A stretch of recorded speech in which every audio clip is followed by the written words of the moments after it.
Hi అండి. Tomato పచ్చడి ఎలా తయారు చేసుకోవాలో చూపిస్తున్నాను. ఇలా బాగా పండిన టమోటాలను కడిగి శుభ్రంగా తడి లేకుండా ఆరబెట్టుకోవాలి. ఇవి చిన్న చిన్న ముక్కలుగా కట్ చేసి ఒక బాణలిలో వేసి ఫుల్ మంట పెట్టేసి ఉడికించుకోవాలి. నీళ్ళు బాగా ఇంకిపోవాలి కదా, అందుకే ఫుల్ మంట పెట్టుకోవాలి.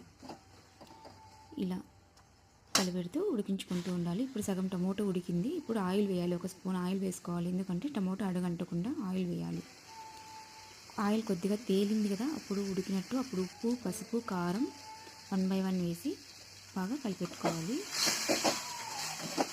ఇదంతా సిమ్లో లో ఫ్లేమ్ పెట్టేసుకోవాలి. లో ఫ్లేమ్ మీద అంతా చేసుకోవాలి. ఇప్పుడు కొద్దిగా చింతపండు వేసుకోవాలి.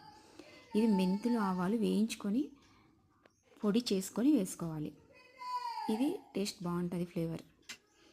ఇది ఆవాలు, జీలకర్ర, ఎండుమిర్చి, కరివేపాకు, వెల్లుల్లి పోపు పెట్టుకొని ఉడికిన మిశ్రమంలోకి కలిపేసుకోవాలి. అంతే, ఎంతో టేస్టీగా ఉండే టమోటా పచ్చడి రెడీ.